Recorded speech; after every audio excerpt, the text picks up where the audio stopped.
On behalf of the Au nom de l'Assemblée générale, j'ai l'honneur de souhaiter la bienvenue à l'Organisation des Nations Unies à son Excellence M. Felipe Jacinto Nyusi, président de la République du Mozambique, que j'invite à prendre la parole devant l'Assemblée.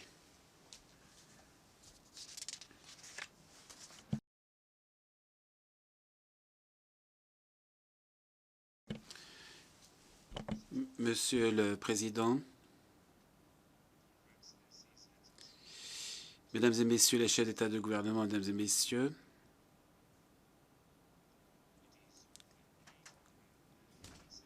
c'est encore un grand honneur pour nous de prendre la parole devant l'Assemblée générale au nom du peuple mozambicain et en mon nom propre à l'occasion de la 70e session. Nous célébrons ici aujourd'hui le 70e anniversaire de l'ONU et ce faisant, nous sommes bien conscients que nous ne sommes pas simplement ici pour une simple célébration. Ce que nous célébrons, c'est aussi la réalisation d'un souhait qui était de construire une organisation universelle qui mène des activités dans une perspective mondiale avec une portée structurée, institutionnalisée et une capacité d'évoluer, de s'adapter. Nous célébrons ici aujourd'hui l'une des décisions les plus sages que l'humanité ait prises, à savoir établir un organe international responsable de la paix, de la sécurité et du développement des États membres. Une organisation qui fait en sorte d'empêcher que l'humanité ne connaisse à nouveau le spectre d'une guerre mondiale ou des situations de conflits violents à une échelle mondiale. Nous célébrons un engagement mutuel consistant à renforcer le droit international en tant qu'instrument de régulation et de normalisation des relations entre les États. Des relations fondées sur le principe d'égalité souveraine entre les États, de règlement pacifique des différends et de non-ingérence dans les affaires intérieures. Ceci représente un élément nouveau, positif et inspirant. Cependant, cela est en contraste avec les situations de conflit qui continuent de prévaloir et d'affecter l'humanité. Il serait injuste pour nous-mêmes et pour nos peuples, ainsi que pour les générations futures, de se voiler la face au vu de ces difficultés et échecs encore à surmonter.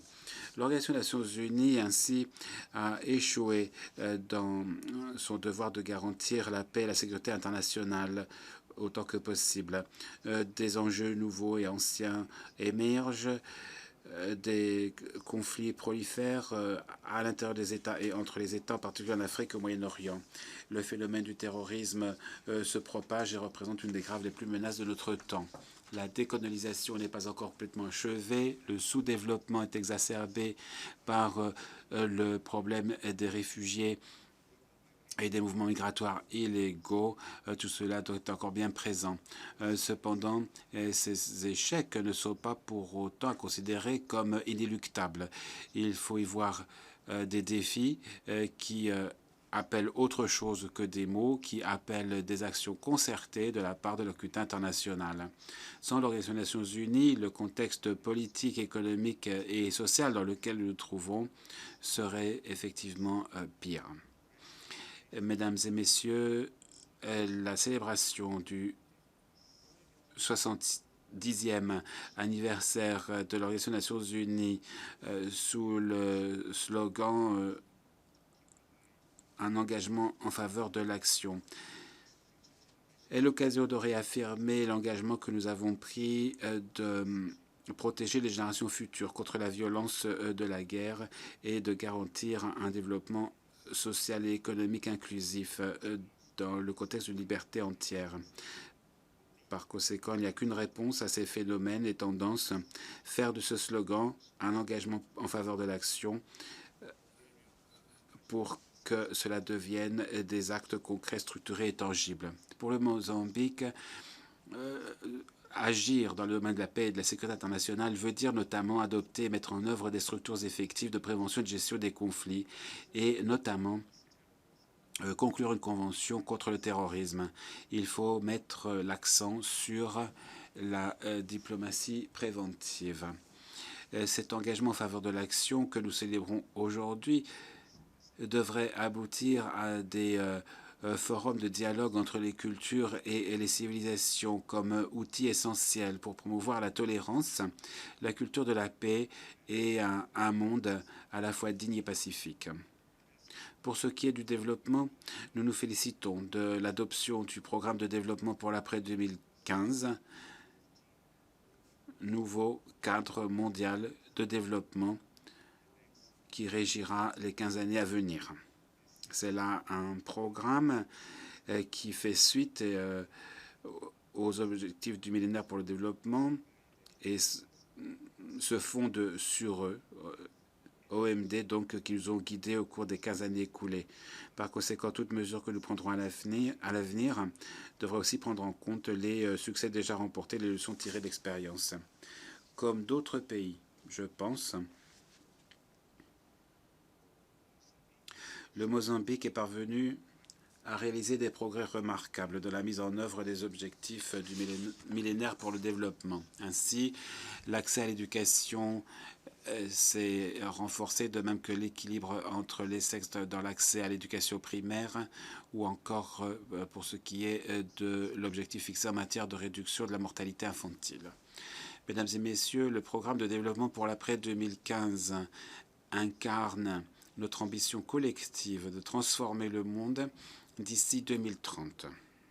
Ce programme vise à restaurer la dignité humaine en combattant la pauvreté et en protégeant les citoyens et la planète.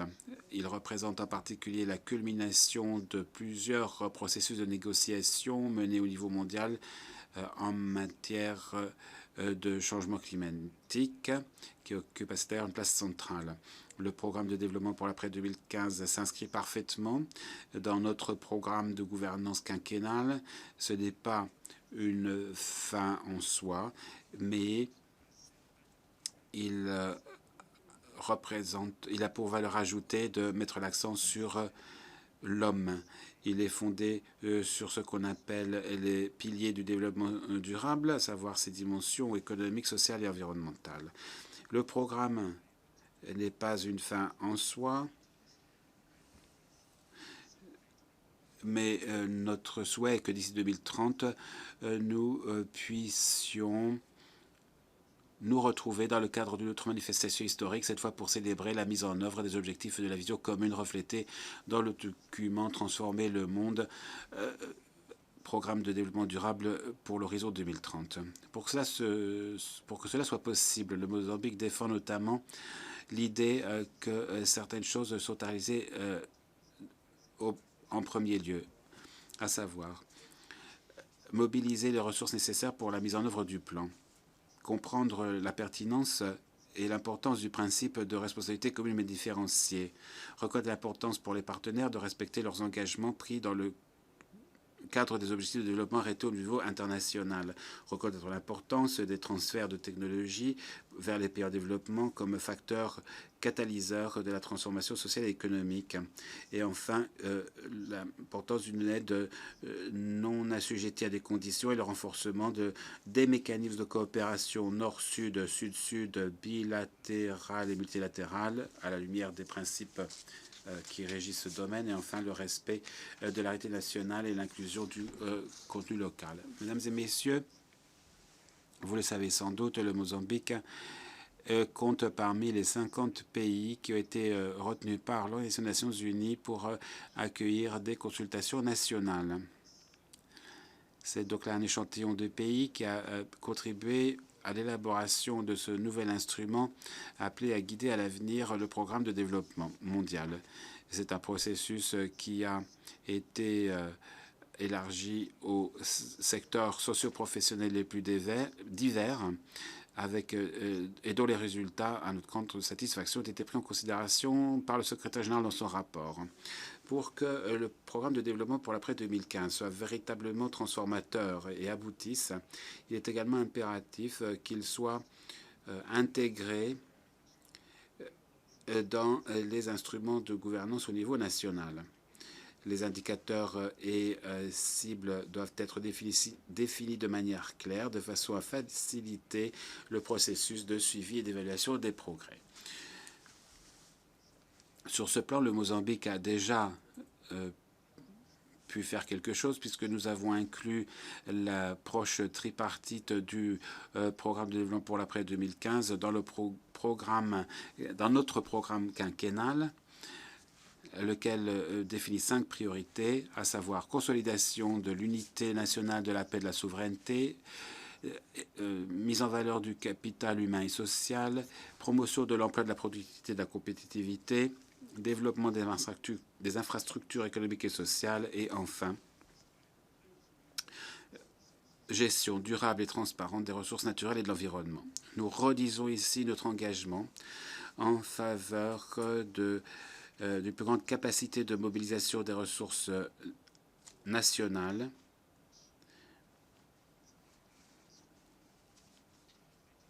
Ainsi, nous sommes passés de 13% du PIB en 2006 à 25% en 2014.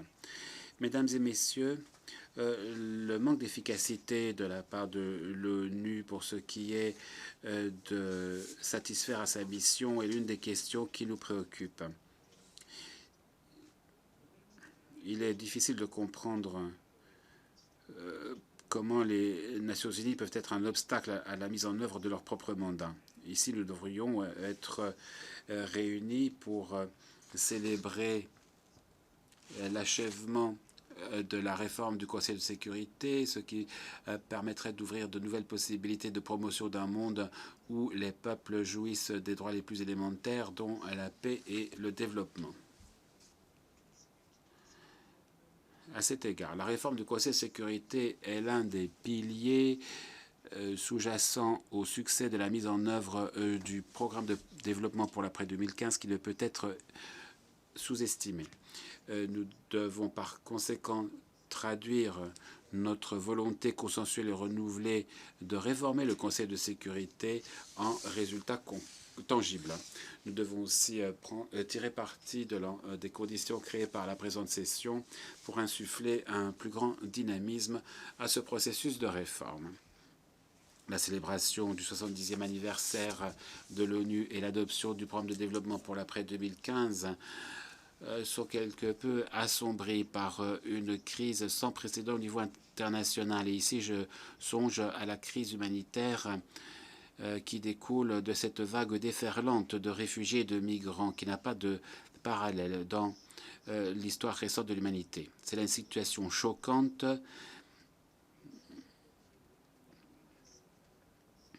une succession de crises non réglées ou de situations mal gérées dans lesquelles la communauté internationale s'est montrée impuissante. Aujourd'hui, nous souhaitons adopter des mesures qui atténuent la détresse de ces gens. Toutefois, on ne pourra pas faire grand-chose de plus si nous continuons de nous braquer sur des mesures cosmétiques à court terme qui répondent aux phénomènes apparents plutôt que, comme par exemple, tenter d'endiguer le flux de réfugiés et de migrants. Nous devons plutôt confronter les causes sous-jacentes au phénomène qui expliquent les proportions dramatiques que la crise a pris. Nous pourrons prendre de mesures efficaces si nous ne reconnaissons pas que nous avons échoué en tant que communauté internationale. Nous parlons de la prolifération de conflits, nous parlons de l'exclusion politique, sociale et économique, nous parlons de pauvreté, d'injustice et de faim. Nous parlons ici de la façon dont le dialogue cède à la menace et à l'agression. Nous voyons comment la crainte, la peur s'est substituée à la volonté de se mettre d'accord.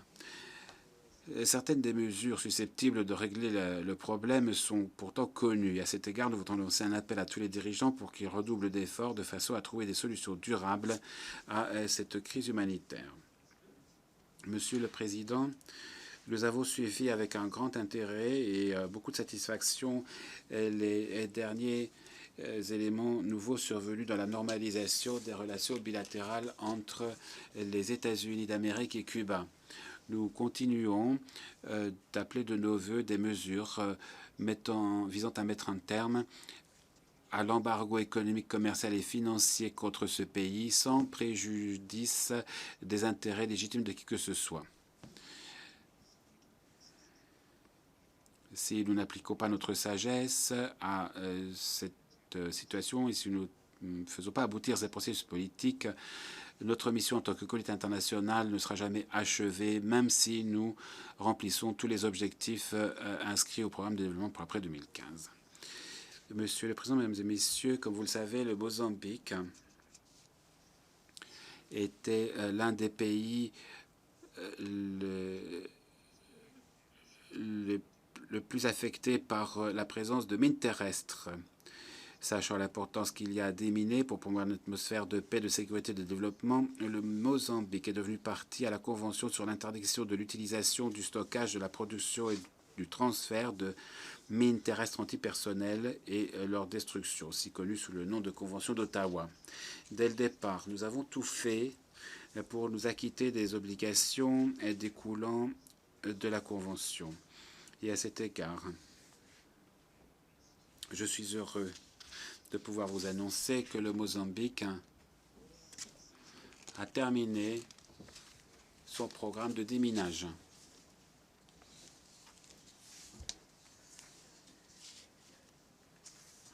Nous avons déminé toutes les zones à risque connues qui représentaient 500 millions de mètres carrés de territoire.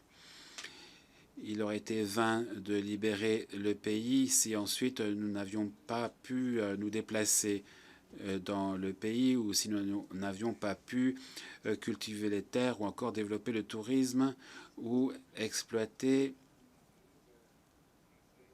les ressources du sous-sol, dont le charbon et le graphite. C'est donc là une victoire que nous célébrons aujourd'hui avec une émotion toute particulière et nous voudrons ici exprimer notre profonde reconnaissance à nos partenaires internationaux et aux organisations de déminage, ainsi qu'aux institutions des Nations Unies et à la société civile qui nous ont apporté un appui précieux. L'année 2015 est aussi spéciale pour le Mozambique pour d'autres raisons. Le 25 juin de cette année, nous avons célébré le 40e anniversaire de notre indépendance. Le Mozambique est un État qui n'en est plus au stade de l'adolescence. Le 16 septembre de cette année, nous avons célébré 40 ans de coopération avec l'ONU. C'est donc avec un sentiment de profonde jubilation que nous prenons la parole ici aujourd'hui.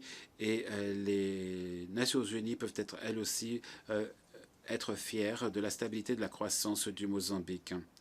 Je voudrais conclure mes remarques en redisant que la recherche de solutions durables aux problèmes mondiaux, aux côtés de l'ONU et de ses États membres, continuera de bénéficier de l'attachement indéfectible de mon gouvernement. Que vive le développement durable de l'humanité. Je vous remercie.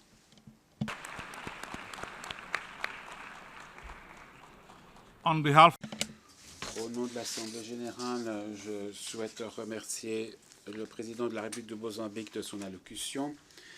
Je demande aux représentants de rester assis à leur siège pendant que nous raccompagnons le président.